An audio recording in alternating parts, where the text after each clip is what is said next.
A triple header at the tribunal as North Melbourne tries to be third time lucky, plus the first umpire contact test case. Enduring the dark times anew, Essendon captain Zach Merrett joins us amid calls for him to leave in search of brighter horizons. And Jeremy Howe's excellent season interrupted by injury. We'll find out how long the veteran Magpie expects to be sidelined. We've talked about is step into it, embrace all of it. Get in the room and fix it. It's unedifying for a senior coach to do that. Err on the side of caution with the brain. Take the man off. They played the best footy I've ever seen at the start of the season. And if you'd said Brisbane lift the cup, I would have said, of course they do. It's the stuff that legends are made of. What is holding the ball? I don't think I could answer it clearly right now. I could do something wrong, you know, and I need to go, and the board sacks me. The fans love it, and with no fans, no 360, right?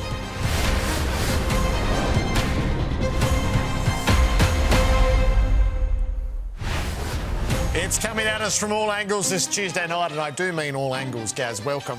Great to be here, Gerard. My favourite Garrity is when he strays. Farmer, chef, Today Show host, or Osama bin Laden's big day. Saddam Hussein. Saddam Hussein's big day, right, that's right. Penalty shootouts. Yes, I've done them. This morning. It was early. This was not my finest stuff. Hat-tricks. I'm not sure why we're playing this, to be honest.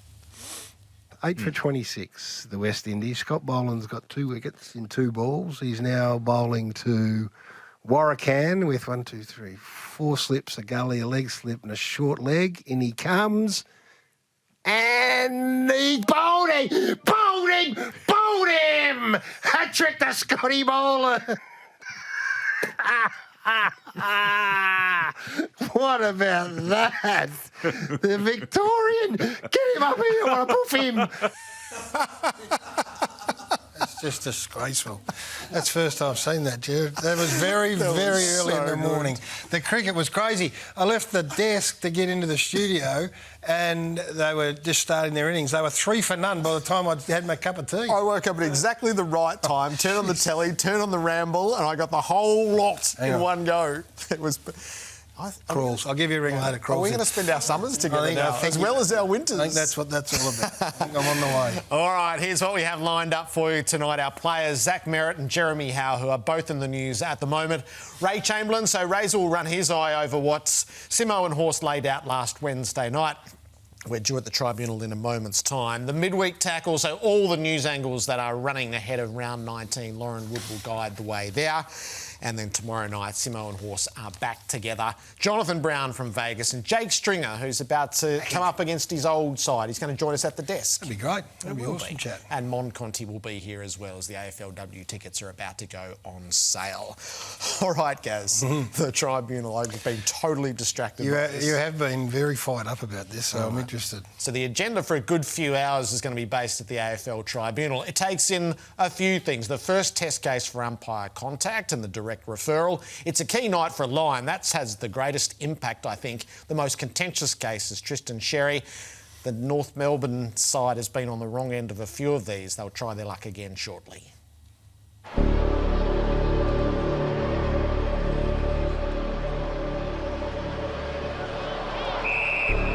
It looked nasty. He's out cold, and that is not good news. Sometimes accidents like that are going to happen.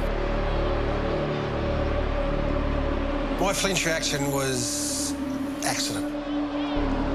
It's not a great look when someone gets knocked out and then falls to the floor. He was probably guilty, but because it's an automatic 3-weeker, I just wondered whether the match review panel, even the tribunal, be saying, oh, it's either naught if he's naught or 3, and 3's too much. And I reckon 3's too much. So that case shortly. Adam Chair, the first to go up. Direct referral to the tribunal for repeated umpire contact. Now, Gaz, I've covered the tribunal since I was a Cub reporter. Yeah. I have seen high farce. I've been there when cases were cooked up in the lifts with the chairman present. I have seen players blatantly lie and perjure themselves. I have heard biomechanists invent the most fanciful stories. I have seen character witnesses. I've seen submissions from prime ministers to lower penalties. Tonight, the tribunal has reached new levels of high farce as they quibbled over $1,250 with a panel of lawyers who will shortly bill for about 30 grand. Shall we get the details? David Zeta, welcome. Hello, Gerard. Hello, Garry. You sure you want me to still do this, Gerard? Go on. All right, so we spent just over an hour debating over a $1,250 difference for Adam Cerra and his fine for his latest careless umpire contact charge. He pled guilty to that charge. The standard fine for this offence, a third or higher offence, would be $5,000. The AFL wanted $6,250. Carlton wanted the $5,000. That normally goes down to $3,125 with an early plea. That wasn't available in this instance. They spoke about umpire contact, how many times it's happened and whatnot. This was, I think everyone was trying to get their bearings as to why they were actually there. We ultimately went to deliberate, came back about 40 minutes later and got a $5,500 fine for Adam Cerra. So there is, after all that debate over the $1,250,000 difference, the Blues winning by about $750 in the end. Jeff Gleeson said at the end, almost to try and justify the hearing, we've made it very clear notice to players with this hearing that players who repeatedly commit the offence of careless contact with an umpire will not necessarily benefit from just an incrementally increased fine, or indeed that a fine will always be the most appropriate sanction. So that's where it was, a very quickly run and done. The $5,500 fine handed out, and now we all move on. All right, so just wait there one tick.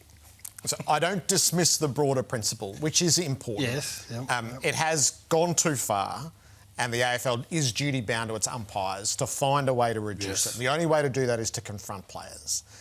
But to go into a tribunal hearing with two lawyers, Jeff Gleeson, who's one of the country's most esteemed, the two members of the jury and the admin staff, of which clubs are billed $10,000 for a tribunal hearing, and I'm going to say the AFL absorbs a bit of cost. To quibble over $1,250 to set this principle, I don't think they have quite achieved what they wanted to achieve. So I've got Carlton winning by $125 on the I told you they'd split the difference. You want this, we want this, split the difference, go home. And they gave Carlton the win by $125. Yeah. And you've left out Skeeter, Zeta's massive salary, to keep him on here to report on it. Come on. So if you wanted to make a stand, and a stand is worth making, you had to leave the spectre of suspension on the table, at least for a little while, but that was withdrawn immediately. And this is just wasting everybody's time. Yeah. If you want to ramp the fines up, just write it into the guidelines and ramp the fines up. Harley Reid got a $10,000 fine yesterday, but we couldn't see our way clear to deal with this in any other way. High fast, Gerard. I think you summed it up. High fast. You and David can get together after the show. I think you've got more in you. I think you've got a bit more to give. Stuff that interests just me. Zach Bailey, now this... I'm trying to get interested. I know, I'm sorry. This is important for Friday night, whether he's there for the Lions against the Dogs. David? The Lions are trying to downgrade impact from medium to low. This is a lot more stock standard than the case that we just saw with Adam Cerra. So a low would be a fine rather than a one-match ban. He'd be free to face the Bulldogs this week. So they are going through their submissions at the moment. Adrian Anderson representing the Lions and Andrew Woods representing the AFL. So they're just working through it currently. Zach Bailey, the AFL, saying that this was a bump, a significant bump that had significant impact and potential to cause injury to Nick Haynes. Adrian Anderson, on behalf of the Lions, says that this is a bump to the body that involved an incidental head clash, which they submit was low impact. So that's where it sits currently. Zach Bailey can't attend because of a personal matter, but that is the case that he is putting forward via Adrian Anderson and the Brisbane Lions team. Gut feel, Gaz? He'll get off this, I think. If he had some sort of concussion symptoms, then he'd be in trouble. But I could see a case. I could see a situation where he gets off this one. Just goes for players to be. The message out of all that is that there was an unnecessary bump anyway. He's over the boundary line, and now you put yourself through this for a couple of nights. But I suspect he might get off that. All right. And what do you expect from the Tristan Xerri case, which it's the most talked about of the cases tonight, David? Yeah, well, I think it's either 3 or nothing, just given how the system works at the moment. They'll have to try and get it thrown out. So I think with Xerri, that they can try and point to the fact that Christian Salem, there's a push for Jai Simpkin, who then pushes Tom Sparrow into potentially creating more velocity that Tristan Xerri hits Tom Sparrow with that then knocks him out. So that could be their angle there to try and get this thrown out and say this was outside of circumstances that could have reasonably been foreseen. As you mentioned earlier, Gerard, they've already had 2 failed attempts at the tribunal, this one the third, so $10,000 out of the soft cap each time for failed bids. They're going to try and avoid it being $30,000. Tristan Xerri facing a 3-match ban. All right, we will check back in with you at the end of the show. David Zeta on duty, and this is not directed at Zeets, but we are all the dumber for what has happened at the tribunal already tonight. I knew you had one more in. There are clubs who are afflicted by injury in the middle of July, and Essendon has been the poster child for that. Port Adelaide are now not too far behind, with an ever-growing injury list. In the final days of the Ken Hinkley reign, they've got a grudge match against Hawthorn, which is running out of puff, and then they've got a showdown for the final time for Ken to lead Port into battle in the coming 2 weeks. There's some games coming up that everyone's going to have some sort of story around different bits, and particularly for me, I've only got 6 plus hopefully, but 6 games to go. You know, if you look through the fixture, Hawthorn, Adelaide, Geelong, teams that I've been involved with, Gold Coast even in the last round, Freo, Josh, you know, there's lots of stories. They are stories, but ultimately I just want us to play well. I don't care who we play, what sort of jumper they are wearing. I just want us to come out and give a good account of ourselves. Doesn't mean we're going to win every game, but the reality is if we can play and be consistent about our actions, that's all I'm focusing on. So the whole year has been this peculiar holding pattern, which you identified before they played even their first game. How are they enduring in the middle of winter? Well, it's kind of too late now to even get to the stage. I love the language that Ken uses. All I think about is Ken in this situation because of the loyalty and the service that he's given. But it's kind of like the coach that gets sacked and then stays. I know it's not sacked; it's a succession plan, so it's all semantics. But it's been a tough year for him. Now Chad Corns goes, the enormously popular player who's got great connections with the players. He's been told by the incoming coach that he's no longer there. So you've got a coach, you've got an incoming coach and an assistant coach. 2 of them are not going to be there. The players are looking at the coach and Chad, and then they're looking at Josh Carr. They had the makings of this. And then, Kenny's bravely saying there's Hawthorn, the grudge, there's the showdown, there's the Geelong connection. I wonder whether, if they get bowled over by Hawthorn, then they technically or mathematically can't make it, whether the showdown wouldn't be a time. Because I suspect that, at the end of the day, Josh Carr wants to get going. Now, they may be handling it much better than we think they are, or I'm assuming, but I would imagine he just wants to get his hands on the wheel. They've got decisions to make on players, recruiting, and where they want to have a look at players between now and then, and I'm sure Ken's not standing in the way of that, but it's been a bloody hard situation. Yeah. He's carried himself with enormous honour and dignity in a circumstance that I still think is well beyond his control. And that injury list now is you're desperately searching for a sense of purpose and clinging to mathematical possibility and, matches. What can you draw out? One last lap. I'll take exception with one thing you said, that in terms of this grudge match. While Zach Butters is alive, there's a grudge to be had. Don't worry, he'll find a way to get into about 18 scraps against Hawthorn, irrespective of how the results go. All right. Last night's viewing on couch was just excellent to see Lee Matthews and Mike Sheen back together. So we dedicate tonight's furnace to them. Let's switch channels. This show is dull. You bet. How have you enjoyed being back on the couch? I didn't know I'd left. What is that? It looks like 2 ancient old guys sitting in a theatre box watching television. That's crazy. No one would watch junk like that. I can't believe the decline in the Carlton Football Club. In the 30 years since 1995, their last premiership, they've finished bottom 6 16 times. My own unofficial view is... Well, it'll be official in a sec. Carlton didn't care in the old days. If they had a problem, they got the brown paper bag, filled it up, went into state. You mean you can't buy premierships this century? Yeah. That is the bottom line of it all. Like, the Eagles are bottom of the ladder, and they got more money than you can stick at. So Graham Wright comes into this football club Graham Wright must be pair of the magician, is he? What's the first thing on his list to do then? Well, if I were Graham Wright, I'd ring Ned Kelly and say, can I come back to Collingwood? What I would be saying to the umpires' coaches, you coach them to do what we want them to do, not what you want them to do. It's a different game. I mean, you played it. The ball never Way hit the back. ground. It was Way just back, yeah. people who love football love watching the best players play. And the AFL were clever enough or lucky enough to have Lockett and Dunstall commit to play, and then everyone followed suit because the big boys were in. 90,000 people at the game, and then they just discontinued it. It was just an abominable decision. He's a big, strong man, but most of the strength at the moment, or most of it, is in a false bravado, abusive sort of getting involved in verbal stuff. In terms of age and experience on the couch, we've gone basically from Essendon to Collingwood overnight. They'll take that in the right spirit, won't they? Of course they are, Mike will. Not a problem at all. Did he go for Perry the Magician? No, I haven't heard half of the things he said. I think he dated. A lovely turn of phrase he has. All right, bit of real or overreaction from that. Carlton don't know how to be successful anymore. Well, I'm going with overreaction, given that they played finals last year in a prelim 2 years ago. So, they jumped out of the blocks against... We all thought it was going to be a Carlton-Collingwood grand final. That's only just over 2 years ago. But in terms of how this season's unfolding, it's all going pear-shaped. But I suspect they know, but it's just not working out for them. But they did play, they played finals last year in a prelim 2023. That's probably why we're as staggered as we are. It's time for the AFL to get control of the umpires back. Yes, I really like this from Lee Matthews. Yeah. I have felt in line with Lee all the way through this year. So it isn't for the umpiring department to decide to crack down on the 15-metre kick, which seemed to be what was alluded to in the interviews we did a few weeks back. The stand rule, it's your obligation to enforce it. It's not optional as to whether you can figure it out or not. So I think the tension between the umpiring department and the administration has been very real for reasons that we understand in Perth. That needs to come to an end as soon as Greg Swan gets in there, and then the AFL needs to seize control back of it at the end of the year and absolutely dictate. This is what we expect. And then I think we'll talk about this with Ray. I love the point Simo and Horse made.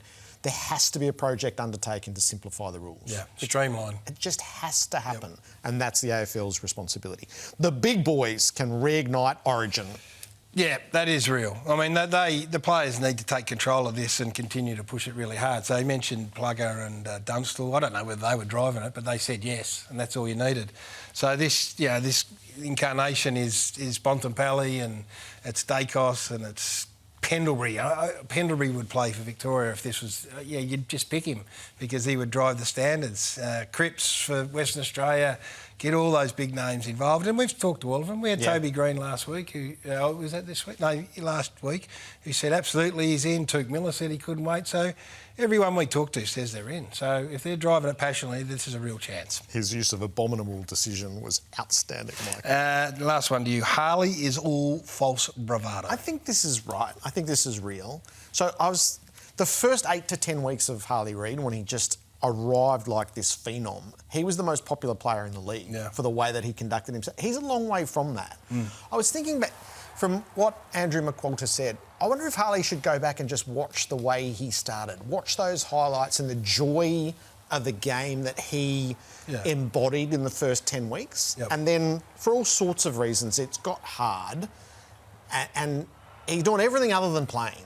And he's doing the playing as well. I didn't actually mean to say that. Stop trying to umpire the game.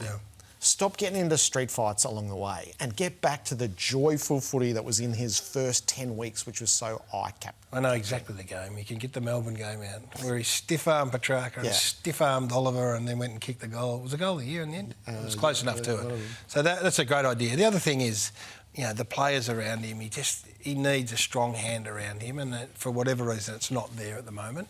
I talk about Pendlebury all the time, or Dangerfield and those sorts of players. Imagine if he had one of them who just pulled him aside at the right time and had a word in his ear. So it can be changed. Have a big 6 weeks, finish strong and win some fans back. All right, let's bring our players in who are in the news this week. Zach Merrett has been much discussed. He is the Essendon captain in some pretty bleak times for the Bombers, and Jeremy Howe's going to have his stellar season interrupted by a groin injury. We'll find out a bit more next.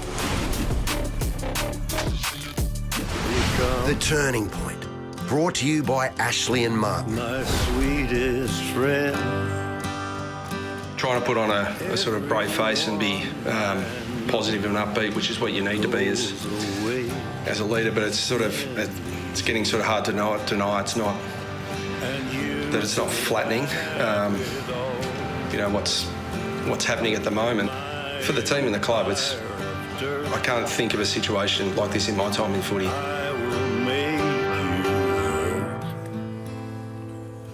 Those pictures were worth plenty on Saturday night. The players, thanks to video messaging platform Swish, right at the heart of all that is Essendon captain Zach Merrett. Great to have you here, Zach. Yeah, it's nice to be here, albeit after another difficult weekend on and off field. Yeah, a bit of a strange feeling after that one. Jeremy Howe, welcome back. Good to be back. All right, we'll get to you in half a tick. I'm asking for a friend here. Do you have a sense when you're playing in a really diabolical game? Yeah, you do, unfortunately. It was weirdly a very nice night at the G as well. No wind, no rain. But yeah, you can feel it out there. And then you look up at the scoreboard and the clock was only at 22 or 23 minutes each quarter and the signs were already up with 1 or 2 minutes to go because there was no goals and stoppages. So, yeah, it felt like mistake after mistake both ways and I thought we could edge away, but we just couldn't quite get there in the end. There's lots of challenges that confront footballers and captains and leaders. I don't know whether there'll be too many captains who will go through what you've been through with this group so far. And so then you watch as, you know, Nick Martin, who'd won the medal 6 weeks earlier, has an ACL, and then Setterfield comes off, and then, you know, Hobbs and Caddy. I mean, can you put it... Like, Brad's been stoic, and he has to be as the coach, but even then, you know, we can see it. He says, well, you know, you try your best. So what are you doing week to week? How are you dealing with it as a group, and you're at the forefront? Yeah, it's probably multi-layered. I think first and foremost you're trying to support those guys. I think we've got 8 season-ending injuries already, which is disappointing for those guys that they can't get out there and help, and then to have another 9 guys injured at the moment. They're supporting each other, no doubt, through their rehab. But being captain, you're also still trying to drive standards and encourage these kids that have come in. You know, our 13th debutant coming up on Thursday night is exciting and opportunities are arising. So trying to balance that excitement level and that support level to those guys that aren't available is a unique skill that I'm still learning, no doubt, and trying to get better at. But yeah, it's been a very challenging year on and off the field. But you know, we get another chance with 23 fit guys to run out Thursday night in a big game for us. How brutal was the Nick Martin ACL? Yeah, it hurt. I was standing on the boundary to come on and he limped off and whispered it straight away. So he knew deep down straight away that it was an ACL, which was really frustrating and disappointing. Trying to flush that out there live for me was hard, knowing, you know, you're going to be missing one of your top 3 or 5 players in your club for 12 months. It's really hard, but on the bench he was still helping and coaching. He sees the game as well as anyone in the game, so credit to him. He was still trying to help the boys get the win, and yeah, we'll throw our arms around him after his surgery. And then you've got the... You know, everyone wants their first game to be the memorable game, and you're having your 13th, did you say, this year? So Oscar Smart debuts in a game that's not great, but you still got to make it a memorable occasion for him, as hard as that is. Yeah, and we certainly tried to. You know, I tried to get around him and got him around him in the warm-up, and he said how nervous he was. But try and make those moments as special as possible, albeit, you know, we've lost a few games in a row now. Those guys who've debuted, you try and make that an experience for them and their families, and you know, they can only do it once. So yeah, Mick Martin will be excited for his first opportunity, no doubt. He'll be pumped to finally get his chance after being at Collingwood and Carlton's VFL, and you know, we hopefully can make it a more memorable night for him. I did the numbers pre-game. There was 4. Am I right in saying there were 4 on the list that hadn't yet played, and Nick Cox, who's been out for most of the year? Yeah, it's getting thin. The rehab group have a WhatsApp, I think, now, which I'm staying away from. And it's unfortunately getting too big at the moment. And those young players, I mean, it's a hard one because when you're young, obviously you just want to play, and those kids that are playing, they're excited and enthusiastic and want to make their footprint on the AFL competition, but then their older teammates who typically would be mentoring and helping and develop are sitting in the stand. So it's been a strange dynamic, but you know, those kids are hungry, they're training hard, they want to play, and for me as captain, that's super exciting. How are we to read the experienced players who aren't getting a game at the moment? Obviously, Shields at the forefront of that, and Perkins and Guelphy and Gresham is in an injury crisis. Why aren't they playing? Yeah, I mean, it's a difficult one. Not on match committee, obviously, to work out what those plans are, but you know, those guys, they're very extremely important throughout the week. There's still guys that get around the young players. No doubt they're frustrated and want to be playing AFL footy. I'm not sure where all their contract status is or what the message is from Brad overall, but you know, those guys, Perkins certainly has a big future. I think he's got a few things to keep working on, which he is working hard. Dylan Shiel has mentored a lot of younger players this season. No doubt he'll get his chance before the end of the season, and the other two as well. You know, they want to be playing, and no doubt they'll get their chance. But yeah, it is unique. I'm sure seeing all these young players run out there and play, and you know, they're running around the VFL trying to get better and improve their culture, whilst a lot of guys are in rehab. I just feel you shaking your head when you look at those injuries and you look at the list, and you guys are sit on top of the ladder, and yeah, a little hiccup on the weekend. But is it? Not often you care about other clubs, but it's hard to ignore what's going on here. Honestly, just watching it was like, it's quite overwhelming, and you certainly don't envy that scenario, but you got to feel for the club in terms of like winning games of AFL is hard enough, but then having an injury list as thick as that is difficult to bear. But yeah, I think the industry we're in, these things happen, but you don't expect them to all come at once, which makes it really challenging. But again, there's some positives that you can take out of each scenario, but this one's a challenging one, no doubt. What's your diagnosis? Yeah, so for me, I'm fortunate to get a small nick in my groin. Probably what we first thought was only be something minor, so I managed to get a scan straight back on the way home on Saturday morning. And yeah, the proof was in that it wasn't going to be major. So a couple of weeks on the sideline as we got some serious games coming up in a few weeks, which will test us out. Not the end of the world. Like, I know you'd like to play every game, and you guys have been managed so well throughout the course of the year. It might be a blessing by the time these finals come around.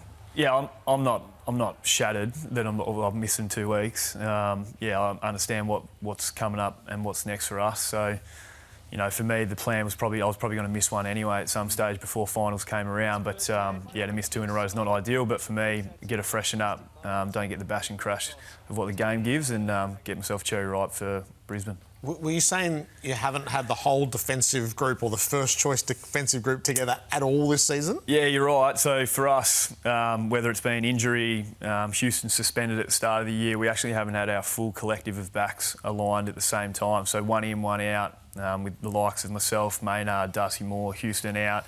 Perriman was a mid to start. And then, you know, Frampton's obviously looking like he's going to potentially be available this week. So, yeah, selection headaches coming at some stage, no doubt, but the way it's falling at the moment, it's been a one in, one out for us behind the ball. How good is that, though, for the club to be looking over your shoulder as a player, to know that there's going to be 6, maybe more, breathing down your neck, absolutely desperate to get a spot? Yeah, for me, like I joined the rehab groups and seen a few of the likes that were up in the gym. You kind of like started looking around, you're like, well, he's going to come in, well, he's going to make us better, and then yeah, the squeeze is going to come, but at the moment it's been working for who's in and who's out. But you get everyone available. It's a really good position to be in, and one that I'm sure Fly and the coach is going to have a massive headache for. And the driving force in this team, so you do sit on top of the ladder, you've qualified for finals, and now it's all around positioning. And Gaz referenced last week the players who don't have the medal, who weren't part of the team in 2023 for whatever reason. 8 of them there, yeah. Who I'd imagine, having lived through it, and some of them have come from outside the footy club and get a sense of what it was like because they hear the boys talk about it and live it. This is the best thing that could happen, I reckon. Absolutely, and they're the guys that, like, I even look at, like, the one that stands out for me is Dan McStay. Like, we don't even make that grand final if it wasn't for his heroics. And then, unfortunately, he misses the grand final. But, like for the other guys, we went out and recruited guys that we thought was going to make us better, and we feel like those guys have certainly done that for us. And, yeah, the ones that haven't tasted the ultimate, you know, we feel like our training standards and the way that we get driven is probably driven by the younger guys coming through and the ones that potentially got the thirst to try and get there. But the ones who got a taste of it certainly want to go there again. And fortunate enough, we feel like our list has been healthy throughout the whole season, and we've had a couple of hiccups along the way, but we feel like we're in really good shape to attack what's to come. Are there lessons from this phase in 2023 when you do a lot of waiting once you're the first team to qualify? And it is when you came off the boil in 2023 and there were a whole heap of questions as to whether you would recapture it, and ultimately you did. Is there anything to learn from that for these weeks that are coming? Oh, like, people do understand, you talk about the timing, but I feel like we had a clear plan in the outset is to qualify. So 14 wins we felt like was going to be enough to get us there. We've managed to tick that off, but then having the understanding of how important the top 4 shape up is going to look, especially with interstate sides coming through and qualifying as well. But yeah, it's hard probably not projecting too far forward. I know it's pretty simple, but for us, we qualify first, then you want to set yourself maybe top 2. That's the ideal scenario, but the drive is always there. How the season's going to finish, we're not too sure, but we've got some strong games coming home, and I feel like 2023 we played a lot of really strong teams at the back end of the year that kind of G'd us up for what was to come, and some tough, genuine games in the back end of the year I feel like serves you really well for finals. Zach, the broader conversation around you, which has been had in the industry at the moment, where we casually move players wherever we feel they should go, is go and be happy somewhere else. Are you aware of that conversation? Yeah, I don't live under a rock. I'm certainly aware of that. My mates love sending me screenshots and photos and articles, but no, I'm happy. I mean, I'm very fortunate to be at an amazing club. It's been a difficult, no doubt, season on field with so many injuries and not having experienced players out there to help me, but I haven't felt any more motivated, or I'm so invested in this group and Brad and Craig running the club. So you got to laugh a little bit. I think July's maybe a bit boring for journos this time of year to start speculating on things, but no, I'm very comfortable where I sit. Is it that ridiculous? Your form stands up. It's been fantastic. You know, you can't do any more than you're doing at the moment. But is it that ridiculous? Or I mean, where do you think it comes from? I mean, I play a team sport. If I wanted to be individual, I'd go and play tennis or golf. I think, playing footy, you play for the ultimate prize, and hearing Jeremy's experience makes me very jealous and envious of what they've been able to achieve. I haven't got to achieve it yet with Essendon, but I've got a lot of motivation and desire to dig in and keep working with these guys, and seeing debutants come through and show promise is the exciting part for me that gives me hope and optimism moving forward. Yeah, I'm not trying to embarrass you at all, but in terms of the Essendon fans have had not much to cheer about at all. So they're watching tonight going, well, I think it might have last night's shows, and you know what it's like, media, there's talk. Are you just absolutely unequivocally putting that to bed and saying that's just made up, that stuff? Yeah, I'm all in. I'm contracted for 2 more years. I'm the captain of the footy club. I've got so much trust in Brad and what he's doing, and I really want to see that through, and that plan through. The strategy is a bit longer than I probably would hopefully have liked when I signed 4 years ago, but I think it's pretty clear now. As I said, these kids are coming through, and yeah, I want to taste that ultimate success with the footy club. So you told us last time you were here, or maybe a couple ago, the work that you did. You did the forensic work on your list and other lists, and then things deviated along the way. Do you believe that this is going to grow into success in your time leading the club? Yeah, I think we're set up really well now in the next 2 years with our draft picks, our space capital-wise, to hopefully start playing some better footy and get some guys in the park to then attract some high-end talent moving forward. That gives me a lot of excitement. We've got some amazing NGA and father-sons coming in the next couple of years as well. So the comp is so even, it's tight, it's hard, it's ruthless, it's unforgiving, but I think a few more young kids coming through the door allow Brad to keep implementing the plan that he wants to implement. We've got some amazing coaches, and as I said before, I'm super thrilled and excited for where we're going, although it is difficult when you lose 6 in a row and you feel emotional and feel like the sun's not coming up the next day. I'm locked in and excited for this next 7 weeks. That's the best piece of news Essendon have had. Supporters for a long time. The Chera stuff, the umpire contact, are you across it? Do you understand it? You don't go into centre bounces, you do Zacko. What do you make of it all? Jared's just nearly blown a puffer valve today. I was having a bit of a brief chat with Razor upstairs, actually. Oh, yeah.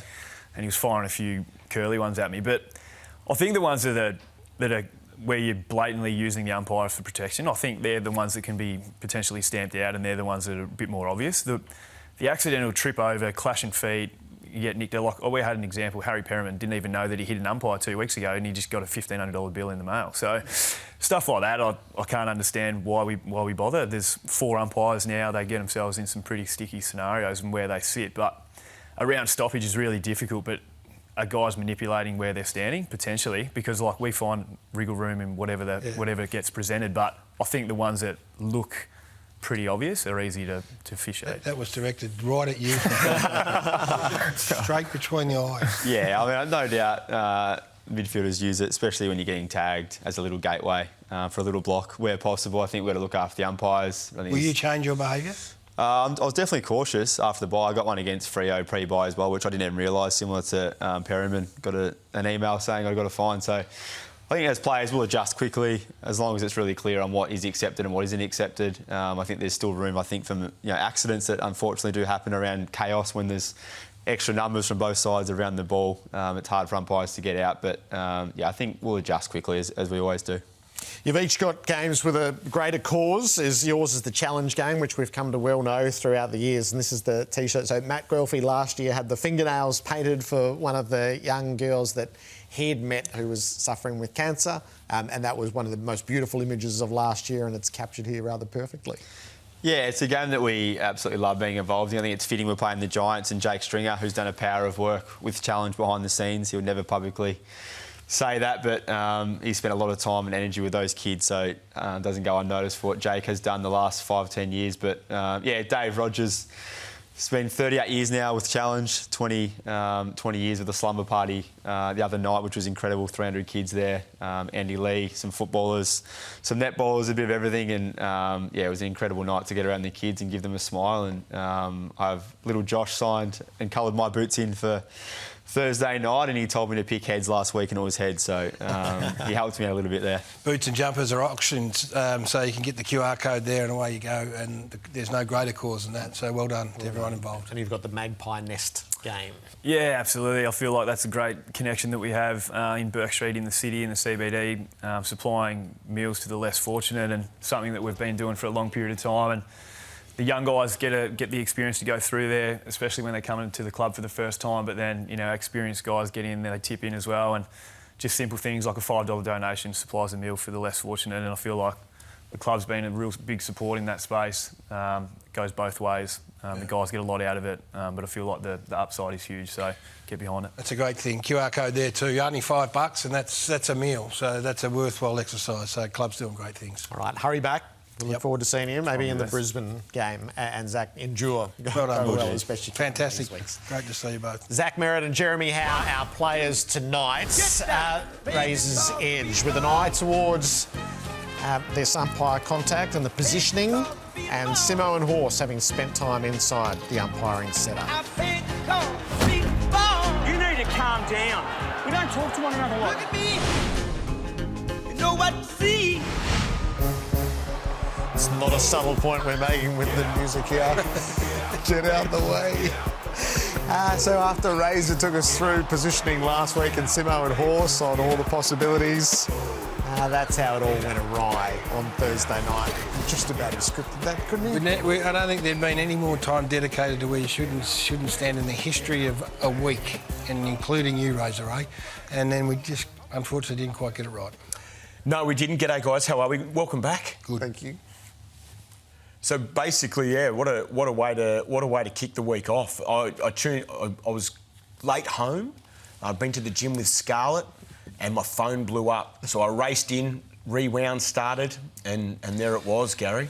Well, take us through, educate us, tell us where he should have been. And we're not picking on this umpire, of course. No, obviously the width wins. OK, so width for an umpire wins. The more distance you have away from the football, obviously the density's around the ball with the players. More density, the players more likelihood of contact. So in this circumstance, his ball gets transitioned along the flank, and you see like a magnet, he goes at the ball and he goes inside pit net. Now he's 15 metres away and it's coming at him like a bullet. Can't move, can't get out of the way, no peripheral vision, can't see the players. And to be fair to the players, they don't have a lot of scope to get out of his way either.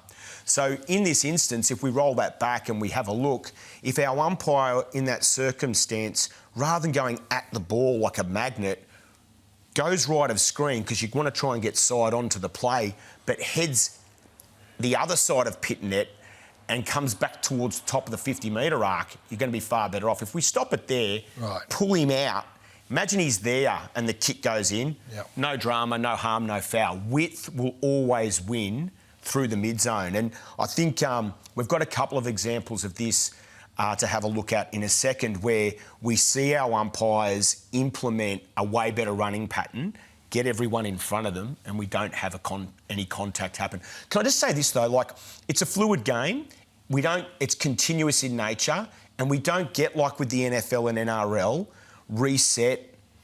It's 360 degrees. So you can start outside play, you can start with width, but with transition, player movement, ball movement, there will be times that you're not going to be in ideal position, but there are things that umpiring can do in general play to mitigate the risk. Show us when it's done well. Yeah, so this is a really great example. Ball get transitioned out of D50. And if we look at the bottom of our screen, Jordan Fry, second-year umpire, really wide, all the players are in front of him, and when that marking contest takes place, there's nobody to run into him because they're all ahead of him.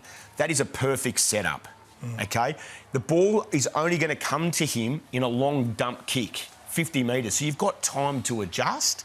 And if you get outside of the play, you're not interfering with the kicking lane of the player and you don't run the risk of getting run into. Width always wins. And outside the corridor, which is what the two boys, Simo and Horse, are talking about. And it can be done, Gary, noting again that it's a fluid game and they're not exactly identical circumstances, but the principle is the same.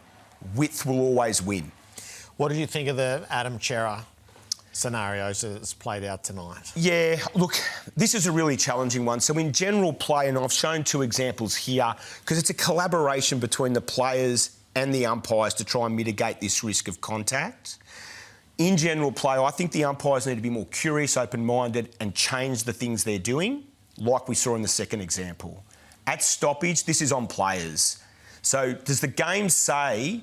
So Lockie can't go and take Cerra to that contest and try and use the umpire as the shield, and therefore Cerra's got his back to the umpire. He's not in any way, shape or form worried about the umpire.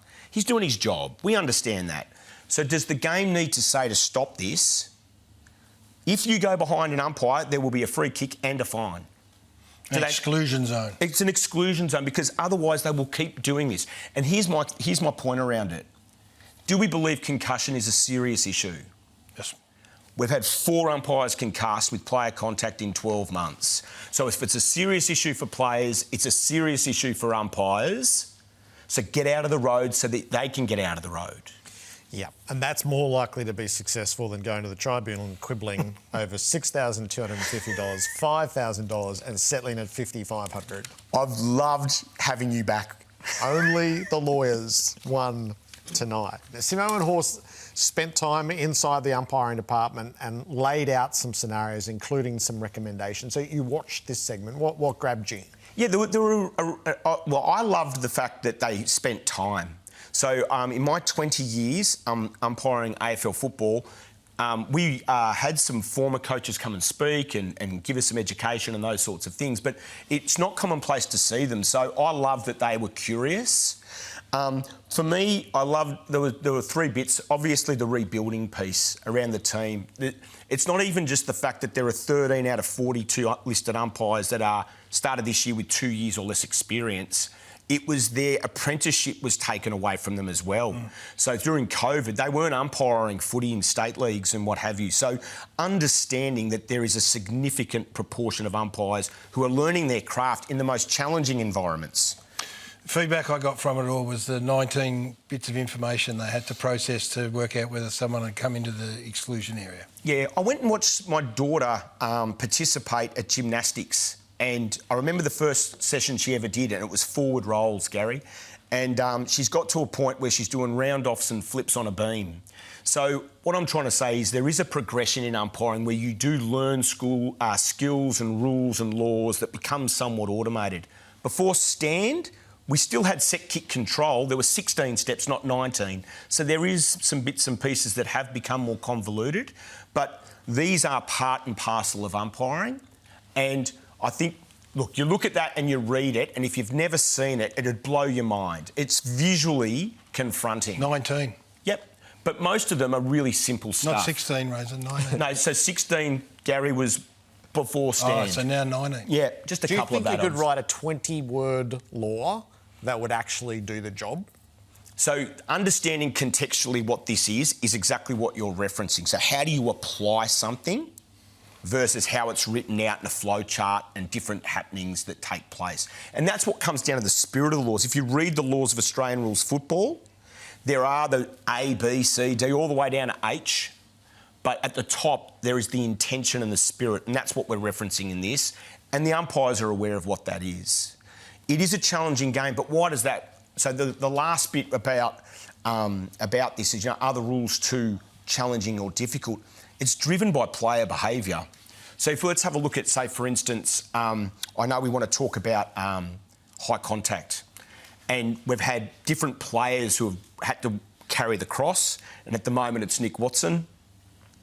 And so when I started umpiring, it was a very clear edict. pay all high contact. That's a free kick. Well, if you do that, that's what you get here. You get a player who takes possession of the football, does not attempt to handball, run, kick, dodge, but lowers, leads with head, looks for free kick. And so we can't reward that behaviour. So now, with prior opportunity, if you duck or you drive with your head, it's considered a prior opportunity. Therefore, you're likely to incur a free kick for holding the ball. What about paying a free kick for doing it anyway? For having just for dropping? For putting you and the player into a vulnerable position at a time where we've never been more cognisant of the issues. I'm not against it, and I like in the game on the Saturday evening, I thought that was one area that the umpires officiated brilliantly. They didn't tumble in and they went the other way. So don't reward the behaviour, I agree. You're in good form tonight. Exclusion zone and straight out ducking. What about ditching the bounce? Simo wants the bounce gone. Yeah, I spoke to Simo and I told him I was in arrears on my mortgage. He said, don't worry, I've got this. We'll get rid of the bounce. I can make a comeback. Yes, Razor. We all would love that. We can make it. Be careful what you wish for. We've got a summer project ahead of us, I reckon. Good on you, Razor. Thanks for having me, guys. Razor's edge with the umpiring issues as they affect the game right now. They've really been more pertinent.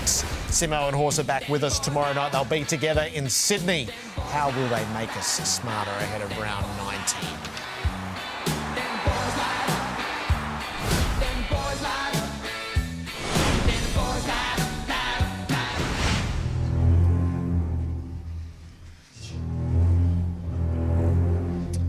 For those that are interested, I've got a dog for my birthday. And what that might mean from a finals perspective, you nearly get hit by a football there. Tell me you're not impressed by that. No, I'm not.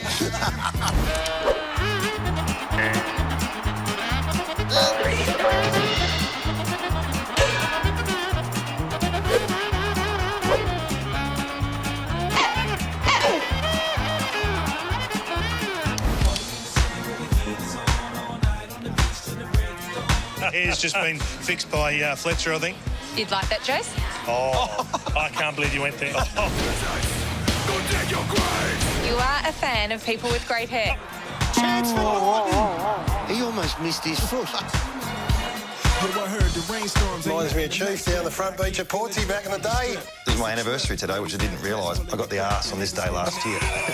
Just thinking if that hose was going to get the Chief out of that pool, it would have been a very powerful one indeed. What's on the night for you, Chiefy? Anything? Late night phone call to Lynchy for some of his behaviour early tonight, just to run through a couple of things with that jibber. There's a lot of good stuff there. Didn't Simo open strong? Midweek tackle in just a moment.